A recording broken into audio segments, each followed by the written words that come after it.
Honglakliba Aying-Ashagi Khalda Aykoigi Manipur Aykoigi Manipur Aykoigi Manipur Aykoigi Manipur Ningsing bathoktraba matamdagi hauna aikhoi miyoibana malem masida mahusana piba khudol singda sangjapam lauduna tangjaduna chada nauda sandoktuna lakli miyoiba khunaina malemda hingduna leibada changraba yadraba polam kaya mahusana khudol oina piri masigi manungda upal wapal marang kaina hobu singjau sing amasung turel sing asisu mahusagi khutsemna piba khudol sing asigi saruk amani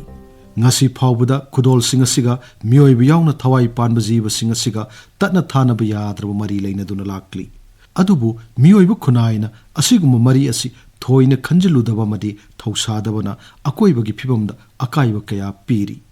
maram asidagi upal wapal marang kaina hobu singjau sing amasung turel sing asi mangsilaknabagi achobu maram ama oiri mahusagi khutsem asida singjau sing asiga turel singa tana thanaba yadraba mari amasu loineduna adumak lakli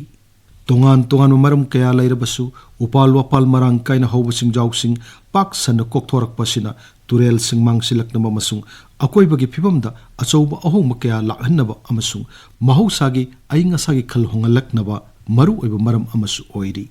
malemgi mafam kaya yauna manipurda mahusagi khal kaitharakpa aying-ashagi phibamda ahongma kaya lakpa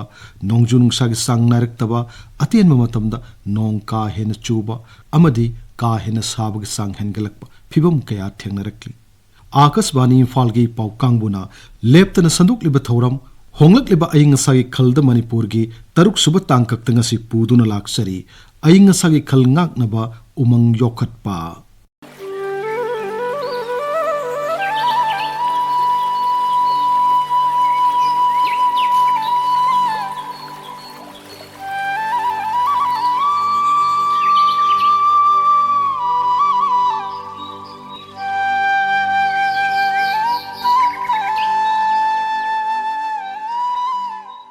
Malemgi akhang ahi kaya na phongdok na buwa phongi matung inna mahusagi phibamda ahong bulak pamadi Aying-Ashagi Khal kaitharakpana thawai panba jiba kaya gi punsi khongchatta ahong ma kaya lakli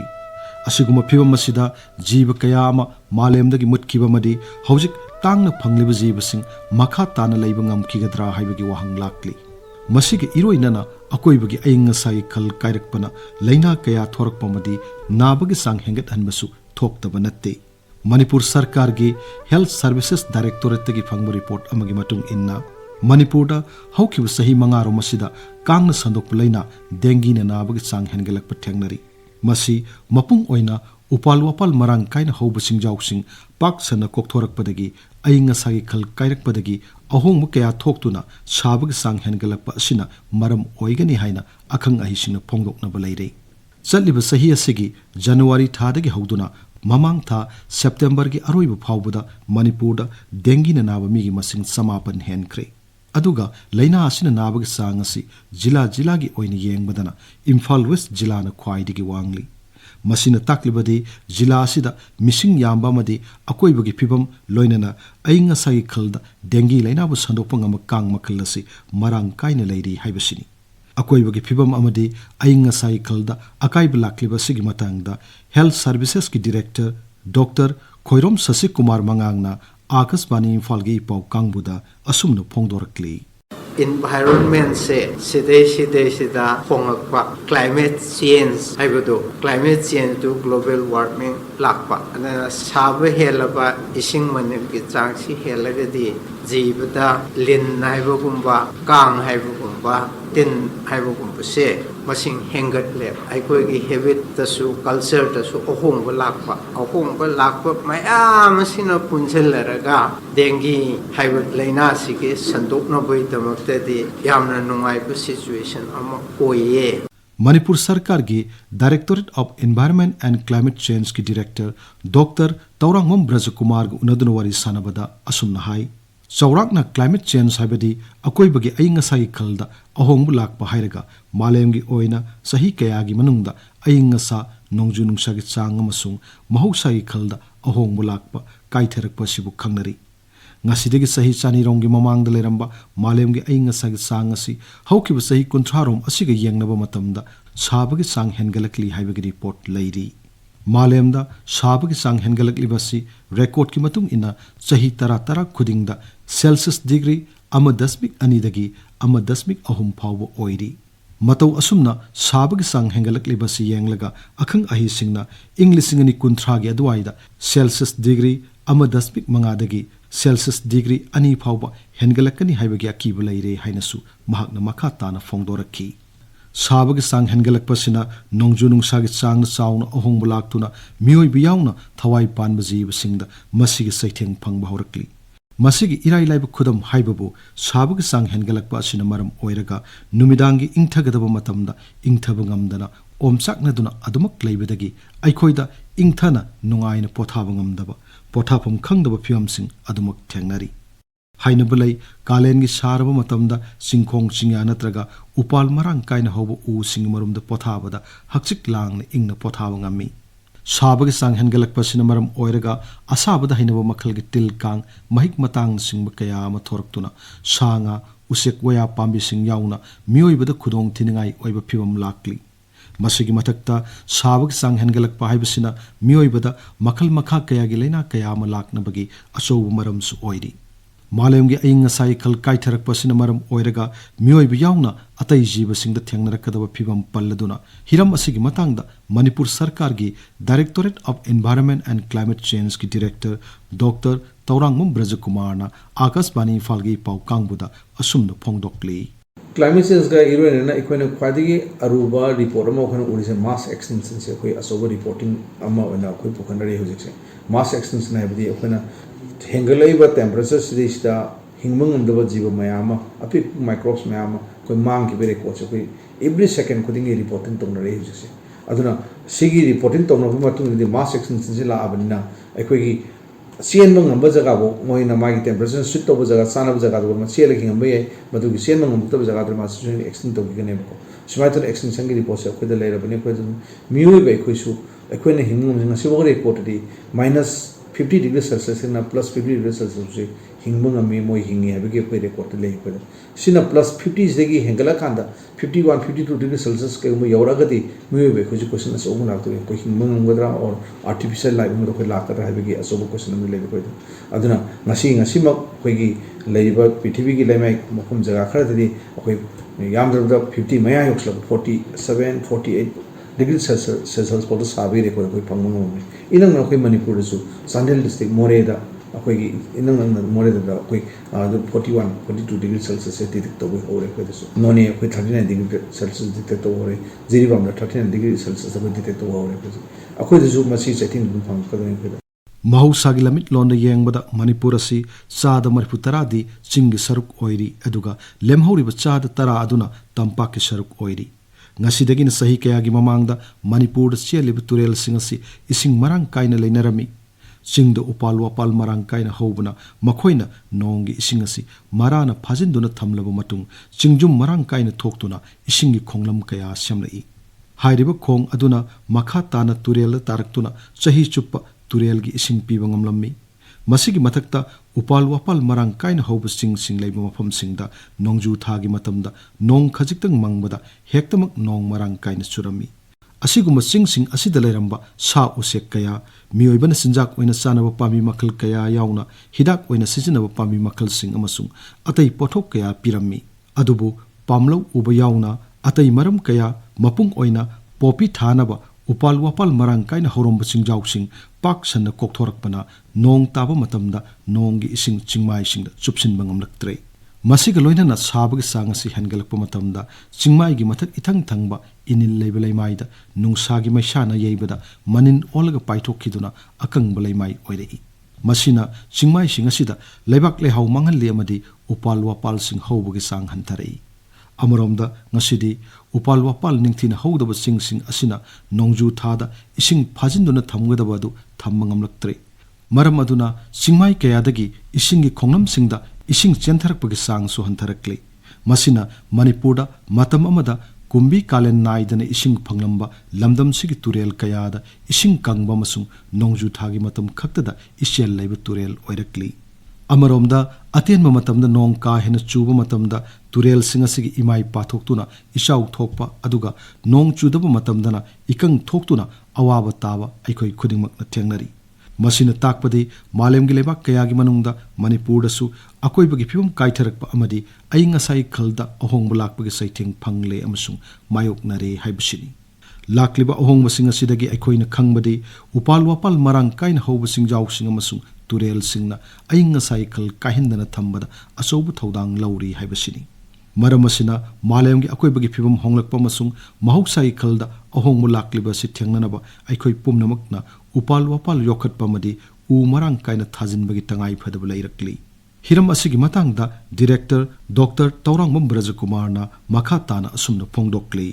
climate change है ना global warming की impact अखोई अतेन मतमदा अकन नोंग सुसलक्पा high intensity rainfall तौबसना मरम रकांदा catchment दा चिंगदगी इसिंग जी याम कन्ना अकन speed दा मासी याम हाई वेलोसिटी चेंथरपा मसे अखोई सही मा तबुक्से अखोई थेंगनगा लाबने जिक्से हाई रेनफॉल इंटेंसिटी दे कांदा टॉप सॉइल मैम पुथरगा चेंथर ए अखोई डेबिस मैम पुरगा चेंथर ए तारे तुरेंदे अदना लाइव नोंग इसिंग सिंगसी अखोई चिंगमाइदा अखोई फारगा लेहौबगी चांग याम हंदगरे अखोई अखोई लेरिबा चिंगमाइदा होरिबा फॉरेस्ट की क्वालिटी से याम हंदखिबन मरम रकांदा कोई उ अचौबा मरा अचौबा यावबा उपांबी से क्या लेतबन मरम रकांदा नोंग इसिंग से माना मनुंग फारगा थमोगद्रे अखोई थमोगद्रबना अखोई नोंग इसिंग से मनुंग लेहौद्रबना इफुट हाइना अखोइना खंगनरिबा springy इसिंग ji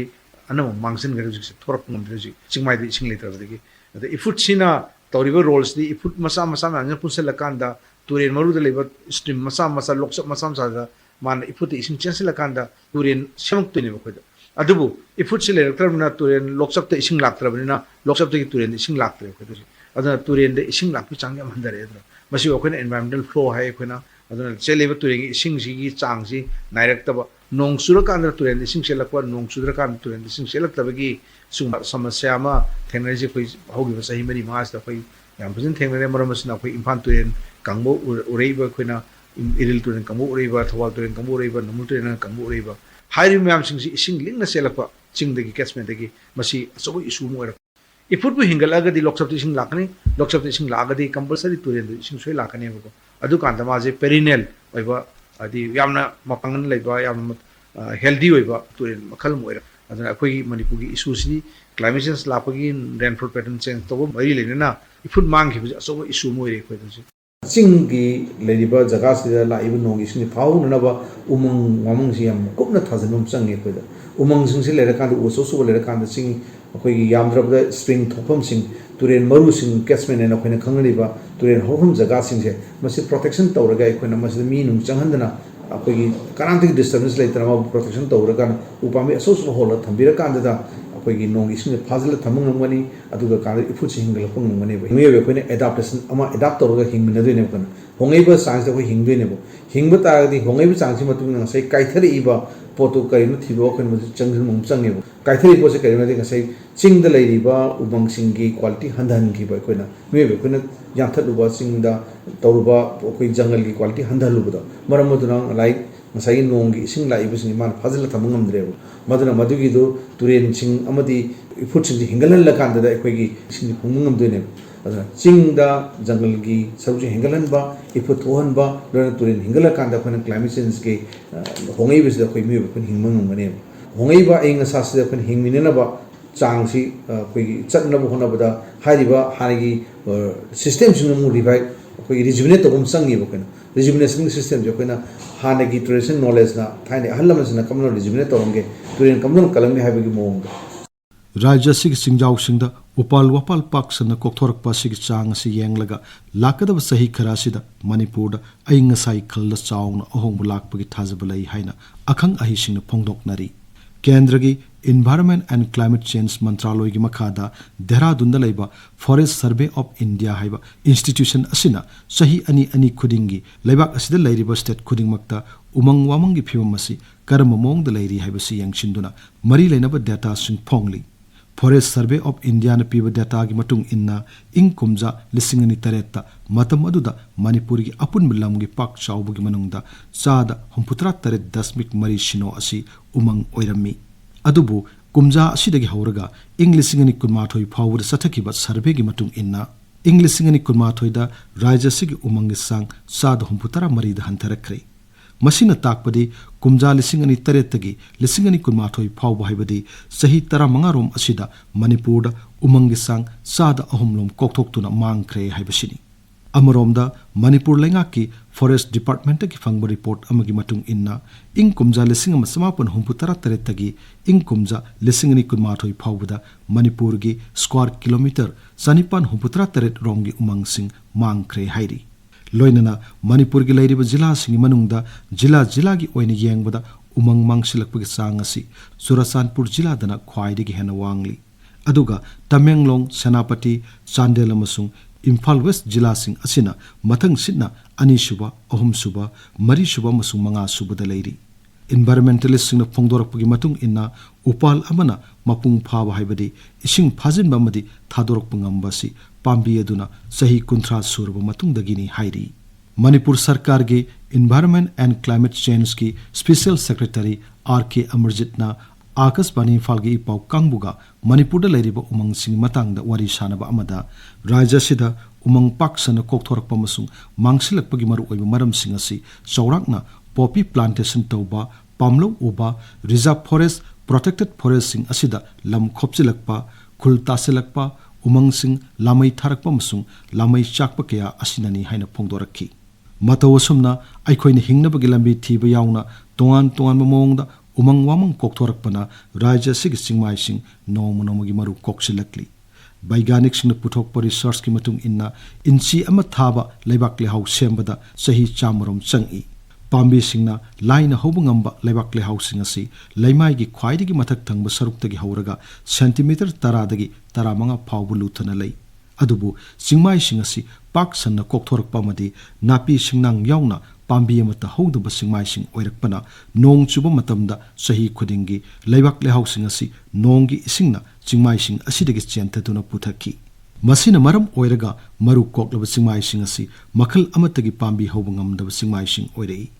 Ngasidi Raja sigi mafam kaya dasu napi singnang apikpa pambi khara natana asobu makalgi pambi sing hobungamdaba chingmai kaya lairei Masigi mathakta mapung pharba upal singi marumgi makhada sabagi chang temperature asi chada Celsius degree manga dagi taruk phawba hanthai hairi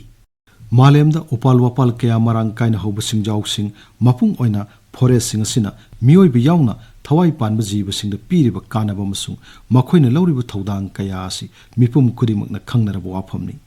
singjau sing mapung oina umang sing asi pak sanna kokthorappa masung mangsilakpa asina ohelakliba phibam sing palladuna Manipur Sarkar ge Forest Environment and Climate Change ki Special Secretary RK Amarjit na asumna phongdorakle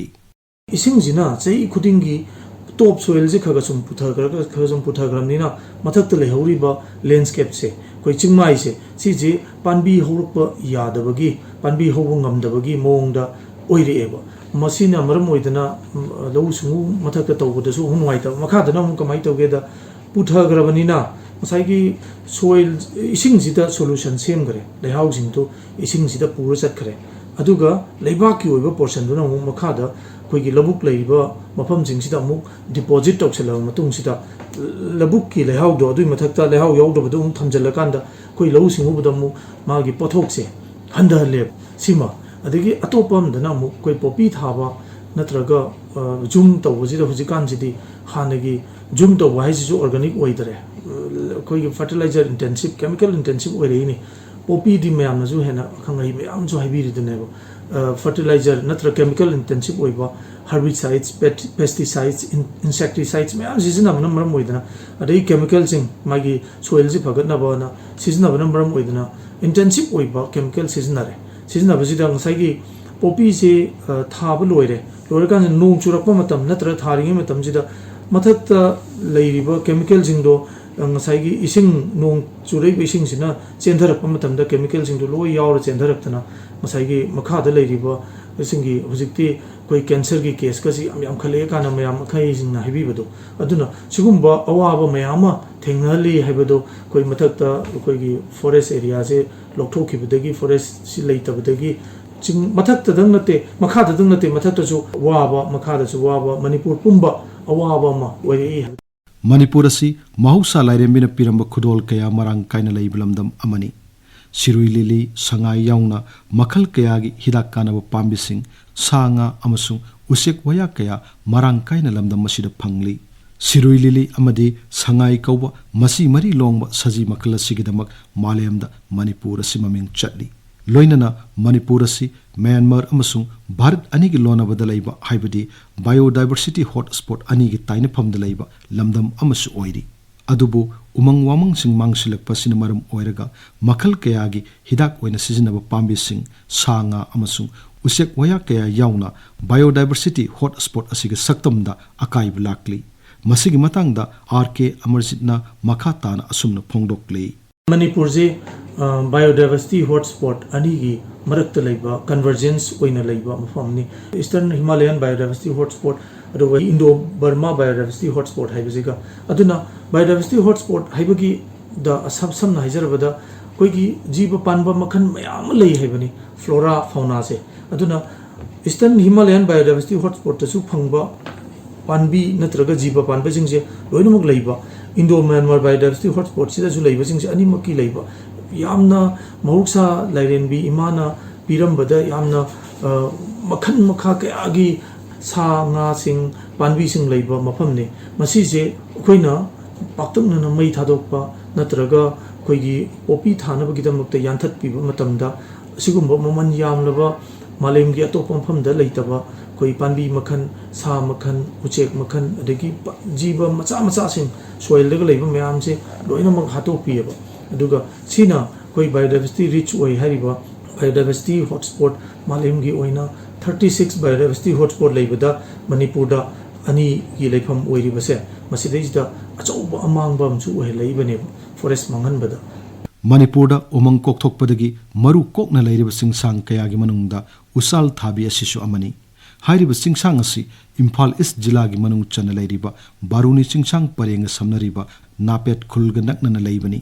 Manipur सरकार की forest department कोनबा उसाल थाबी सिंग असि मतममदा अतई पामी मखल कया याउना मपुंग मरै फारबु उसाल पामी कयाना Marang कायना हुरम्मी अदुबु ngasidi mapung marai pharaba achobu u pambi pumnamak yanthakibadagi chingchang asigi phibam soktuna leiri ngasidagi sahi kuntharonggi mamangda oiramba sing asigi phibam amadi masina piramba kanaba singi matangda palladuna napet pali mamang laikaidagi ngangom pratap kawa mioi amana akasbani imphal gi pau kangbuda asumna phongdorakli Saurang ngasidagi na sahi kunmanga kuntra muki mamangda akoi leiriba chingji u sing atuki matik horami u horam bai ji u ji khoi mi ani humna kon mada thungdaba u yaurami adu matamdugi u du leiringai da khoi am nungai rami kalen tha gi matamdu orasu khoi u makha da dum kalen gi maisa adum khangna rami adagi u du horingai matamda jiba panba khoi gi sanga uchek haitare khoi gi maruina khoina khanghobada uchek mamai sangbi gaina खरा थेंगना होई मतम दो दम मरोइना सिदैदा होरमिबा उजे खोगी उचान पाबिनी अदो उचान दुगी मखादा खोगी मतम मतम गोइबा खोगी याइपन चिंगबा खोगी चाबा याबा पोचै सिंग अदगी चिंगुम बौदा खोई याम फजना Marang कायना Chagai अदुबु हौजिक्ति ngसाइगी उजी लेत्रबा मतमसिददी मदुगी खेनाबा खोइदा मयाम fungi samna haibada khoigi leiriba jaga chinghong jingji matamdu iput phajana thomi adobu hujikti iputtu kangaga adum leire ising am bok tholaktre u do horingai matamda de khoigi nonggumba si kitang he mangbaga adum nongji chui adobu hujikti nongji mangaga su nonggumba tabagi changji yam wale tadre haiba tare aduna u horingai matamge nungaibadu khoi hujik phangdre Manipur अकोइबगी फिवम सोक्चलक्लिबा मदी अयिंग-असागी खल्दा काइथरक्लिबा सिंग असि थेंगननबा अमसुंग कन्ननबगिदमक सरकार की तोंगान तोंगानबा मरी लेनबा लोइसन कया मदी लनाई लुपसिंग याउना NGO कयाना थबक थौरांग कया पाइखतली अदुबु मियामना महौसा अमसुंग अकोइबगी फिवमगी मरु ओइबासी बन महोत्सव अमसुंग वर्ल्ड एनवायरनमेंट डे लाक्लबा मतम खक्तदा निंगसिंगबा ओइना तौरी थारिब पांबी अमसुंग उपाल वापालसिंग अदु हिंगन्ननबा अमसुंग मपुंग मरै फाना हौहन्ननबा लिसांग सिना थबक पाइखतपगी फिबम मदुदि मतिक चाना उबा फंगद्री मालेमगी ओइन होंगलक्लिबा फिबम असि येंगलगा मणिपुरगी मफम खुदिमक्ता अयिंग-असागी खल असि ngaktuना थमननबा नोंजु नुंसागी खल काहिंदना लेहिन्ननबा सेलेबा तुरेलसिंग मतम सुपदा इसेल लेबा तुरेलसिंग ओहिन्ननबा होंगलक्लिबा अयिंग-असागी खल असि ngaktuना थमननबा मसुंग इन्वायरमेंट कन्ननबगिदमक मरु कोक्लबा सिंगजाउसिंग असिदा उ पाक्सना थाबगी तंगाई फदबा लेरक्ली उमंग सिंग नौना सेमगतलबदि नोंजु थागी मतमदा इसिंग फाजिनबा मसुंग इसिंगना लेबाक लेहाउ सेंथानबा मपुंग फाना थिंगबा ngamgani अखोय मियोइबना चावखलकपा मदि होंगलक्लिबा पुंसी मरेलगा इरोइनना चटलबसु अकोइबगी फिबमबु ngak सेंदुना थंबा हाइबसिसु तंगाई फदबा थौदांग अमा ओइरक्ली ngasi मालेमदा अकोइबगी फिबम काइथरक्तुना अयिंग-असागी खलदा अहोंग कया लाकपदगी थवाई पानबा जीव कया मालेमदगी खोंगन मुलकपा याबगी फिबमदा लेरक्ली मरम अदुना ngasi मिरोलना उमंग वामंग ngak सेंदुना योक्तुना मदि उपाल सिंग पाक्सना थाबा सिना तुंगदा लाकदोरिबा मिरोल सिंग पिरंबा अचौबा खुदोल ओइगदोरिबनी असिगुम वाखलोल असि मिपुम खुदिमकना खंगमिनबा मतम चुपदा निंगसिंगबा मदि थबक ओइना पांगथोकपगी तंगाई फदबा ओइरक्ली